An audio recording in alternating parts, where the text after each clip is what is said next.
اللہ اکبر اللہ اکبر۔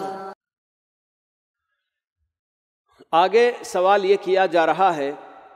کہ اگر کسی شخص کی صرف ایک بیٹی ہے اور اس کے ماں باپ اور بھائی بہن کوئی بھی باحیات نہیں ہیں، تو ایسی صورت میں کیا ان کے بھائی اور بہن کی اولاد کا ان کی وراثت میں کچھ حصہ بنتا ہے، اور اگر بنتا ہے تو کتنا حصہ بنتا ہے؟ سوال یہ کیا جا رہا ہے کہ ایک صاحب جن کا انتقال ہوا اور ان کی صرف ایک بیٹی ہے اور اس کے ماں باپ اور بھائی بہن کوئی بھی باحیات نہیں ہیں، گویا باپ کی جائیداد یا ماں کی جائیداد تقسیم ہو رہی ہے اور ایک ہی بیٹی وارث ہے، نہ ماں باپ زندہ ہیں اور نہ کوئی بھائی بہن ہے اور کوئی بھی دوسرا نہیں ہے، تو ان کے بھائی اور بہن کی اولاد کا ان کی وراثت میں کچھ حصہ بنتا ہے کیا؟ یہ سوال کیا جا رہا ہے۔ جہاں تک بھائی کی اولاد ہے ان کے لیے تو وراثت میں حصہ بنتا ہے، اگر صرف ایک ہی بیٹی ہے یا ایک سے زیادہ بیٹیاں بھی ہوں، کیونکہ اس صورت میں جیسا کہ ابھی پوچھا گیا ہے، بیٹی کو باپ یا ماں کی جو بھی جائیداد تقسیم ہونی ہے اس میں سے آدھا حصہ بیٹی کا ہوگا، باقی جو جائیداد آدھی اور باقی رہ جائے گی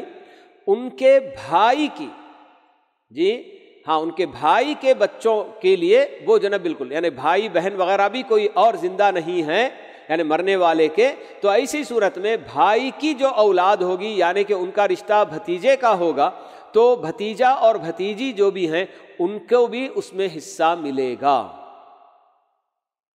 اور اگر ایک سے زیادہ بیٹیاں ہیں، دو یا دو سے زیادہ، تو ایسی صورت میں کل جائیداد کے 2/3 بیٹیوں کا حق بنے گا، 2/3 یعنی کہ اس کو 3 حصے میں تقسیم کر کے 2 حصہ بیٹیوں میں تقسیم کیا جائے گا۔ 2 بیٹیاں ہیں تو برابر 1/3 لیں گی، یا 2 سے زیادہ بھی ہیں تو وہ 2/3 میں سب برابر کا جو نا حصہ تقسیم کر لیں گی، اور باقی جو 1/3 بچا رہتا ہے تو وہ بھتیجے اور بھتیجیوں میں تقسیم ہوگا، اور وہاں وہی حساب ہوگا کہ جیسے للذکر مثل حظ الانثیین، لڑکے کو ڈبل اور لڑکی کو سنگل حصہ بول کے اس حساب سے وہاں پر تقسیم کیا جائے گا۔ تو یہ جیسے کہ یہاں اس وقت صورت پوچھی گئی ہے کہ ایک ہی صرف بیٹی وارث ہے، کوئی دوسرا وارث نہیں ہے، البتہ مرنے والے کے بھائی اور بہن کے بچے ہیں، پوچھ رہے ہیں تو بہن کے بچوں کو تو کچھ نہیں ملتا، البتہ بھائی کے بچوں کو باقی وراثت، بیٹی کی وراثت جانے کے بعد جتنا باقی رہتا ہے، اگر ایک بیٹی ہے تو آدھا حصہ بیٹی کا ہو گیا اور باقی کا آدھا بھتیجے اور بھتیجیوں میں تقسیم ہوگا، اگر 2 یا 2 سے زیادہ جتنی بھی بیٹیاں ہیں ان سب کے لیے 2/3 حصہ جو نا تقسیم کیا جائے گا، اور باقی کا 1/3 بھتیجے اور بھتیجیوں کو تقسیم کیا جائے گا۔